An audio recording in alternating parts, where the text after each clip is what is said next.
Hi everybody. Okay, Imogen and I are back for a New Year's chat. Our topic this week is all going to be about getting started with new health goals, and we're particularly going to be focusing on how to get started if you are lacking motivation to get started with your new health goals in January. So welcome Imogen first of all. Lovely to see Hello, you. Happy New Year. Happy New Year.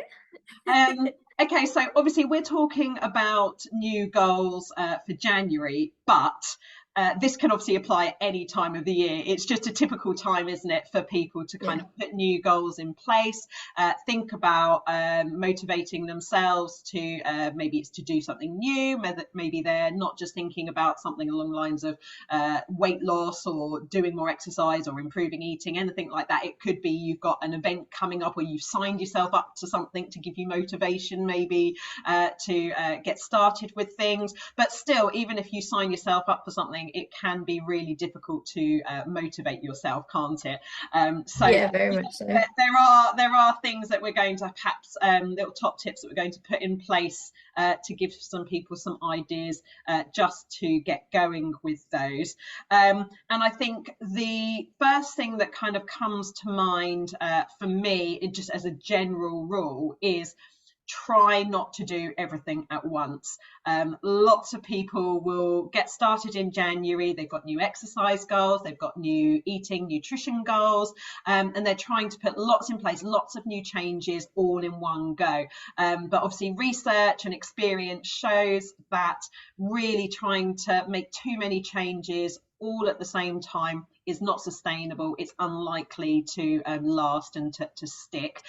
So it's really just choosing one manageable task at a time to try and get going with things. And I know we've talked about this before in other sessions, but one of the things which I encourage people really to do, and that I will do with my own clients, is to set what we call SMART goals. So rather than saying, I've got a goal to achieve this or achieve that. That's always really important, but it's important to kind of break each goal down into smaller little chunks.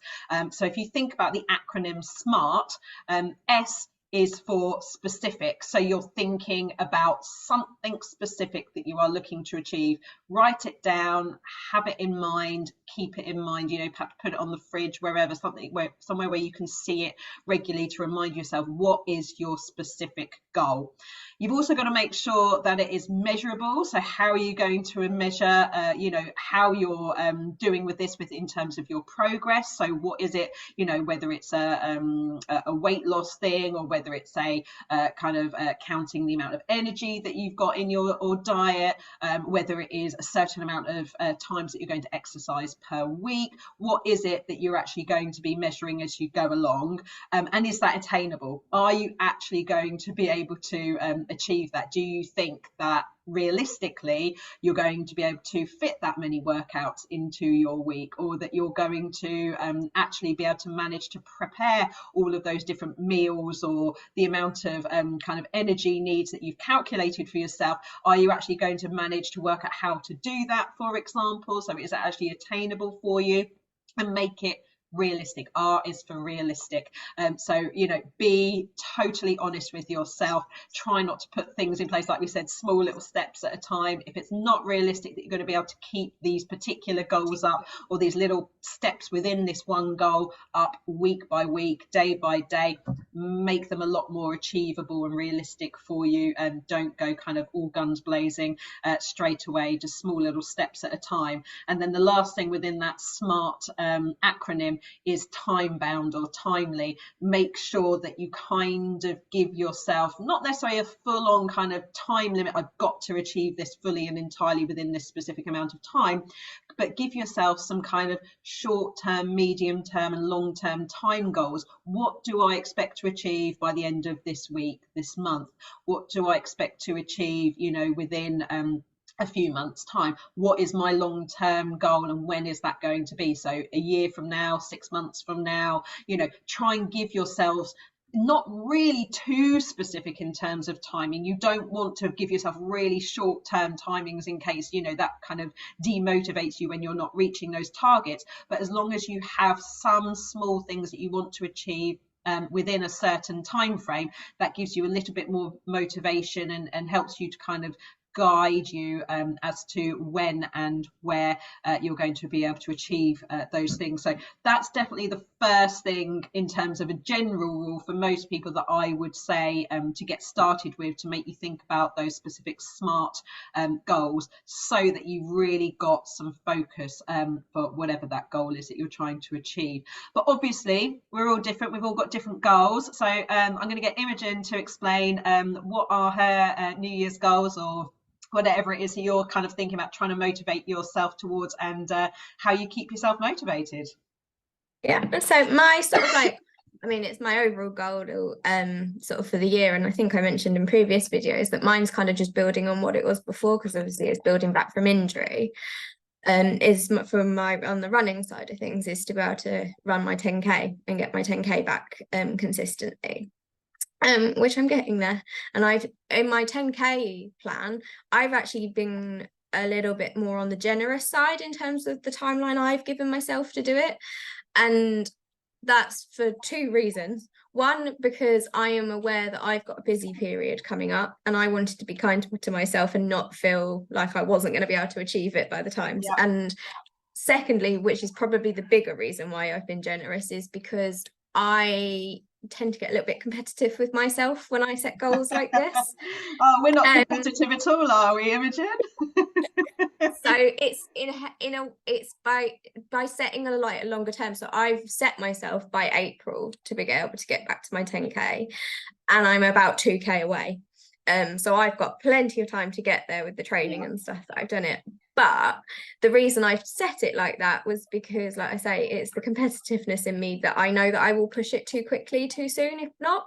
Yeah. So by setting it that longer deadline, it's just my own mindset to encourage me to be like, it's okay, we've got there's a reason we're doing it like this, and being smart about the training and stuff, so not pushing it and things like this, of being like, actually, if I'm doing a longer run now, some of it is not actually, it's just sort of consolidating the strength in my legs so I don't get injured again later down the line. So that's how I kind of approached the sort of running side of things for me. And so I guess my tips with it is, yes, it's great to look when you're sort of being realistic with yourself, but it's also not being realistic so that it's not too unattainable, but also being realistic of knowing that actually you might go the other way, and you want to sort of like, these are things that you want to be looking for like the longevity in, so you want to sort of protect from the injury point of view as well. So recognizing that actually, if you are a bit more of a competitive soul, that actually holding yourself back a little bit might also be helpful in science to help with that kind of mindset. So I find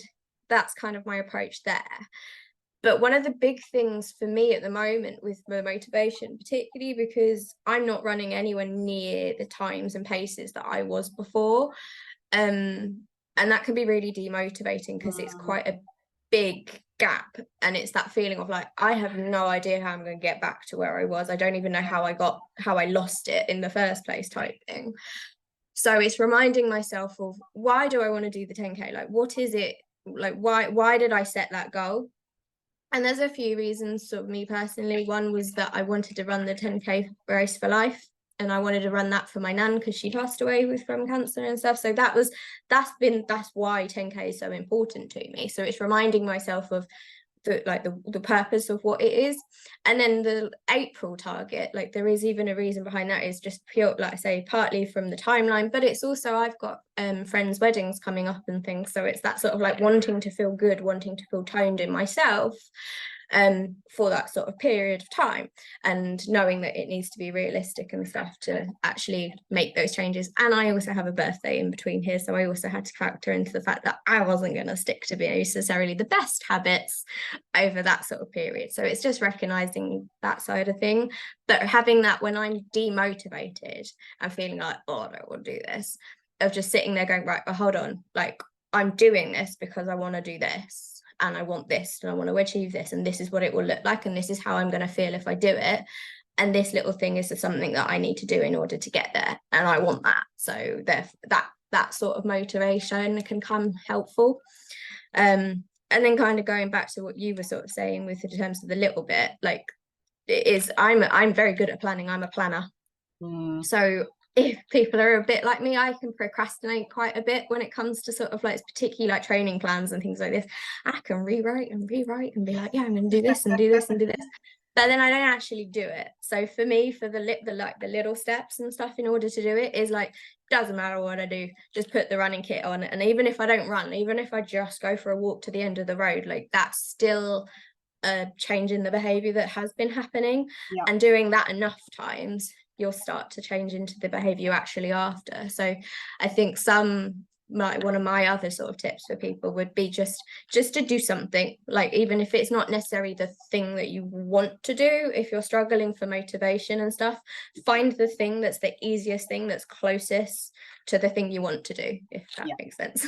100%. And that is, you know, for most people who are really lacking in motivation, really struggling to get started, it is just trying to keep it as simple as that, just to get started. As I said, let's say, you know, you might just have a goal of running a 5K, or you might want to go and just do one particular event or activity, or just in general be more active. Maybe your goal is just to be more active, or to maybe do a little bit of kind of, if you're someone who always does cardio, you want to kind of get some strength training in, or vice versa. You know, start with something really small. You don't even have to you know, go to a gym to go and start lifting weights, for example. You can start doing some very basic movements, some basic strength training at home with things you've got around the home to build up your confidence. A lot of the time it is people's lack of confidence. It's not just because people are lazy and don't want to do things. It often is literally a lack of confidence. They don't know,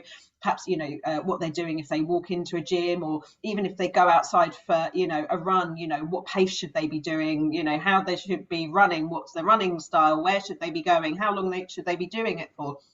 Just start with the tiniest little steps if you are really struggling. You know, if it's getting outside and being active, just go for a really short version of what you expect to be able to do in the long term. Give yourself a little goal to walk somewhere, run somewhere, cycle somewhere that's not very far at all, somewhere that you feel comfortable with, places that you've been before. Essentially the same, you know, the gym side of things. You know, you can, you know, just make it really small. If you want to go into the gym but you're scared of like so many areas of you know, gyms where people think, you know, seem like they know what they're doing, go in, do one machine or one exercise. Whilst you're doing it, maybe watch someone else, see if you can get a few tips, or just ask someone, if you've got the confidence to talk to the person next to you, or someone who works within that situation, to ask them for some top tips. Or like a lot of my clients do, you know, go and get a little bit of professional help before you go and embark on something like that. So lots of people will join a local gym, but they'll come to me first for advice on perhaps some technique, knowing what they're doing with things like free weights as well, because they're quite scared of that area of the gym. So they might get me to write them a basic training plan to get started, and show them how to do all the exercises before they go off and do it themselves. So it's giving them that little boost to kind of get going before they even kind of enter a big commercial gym, for example. So sometimes getting professional help can be really important. But like with you know, I'm the same. I have lots of kind of new goals, little steps I've put in place for this year, things that I want to achieve, just because it's fun, it's part of my hobby. I don't, you know, I want to kind of do something slightly different, but I still want to continue strength training. I want to still stay fit, but I want to have some new things in place to make it a bit different to what I was doing perhaps before Christmas.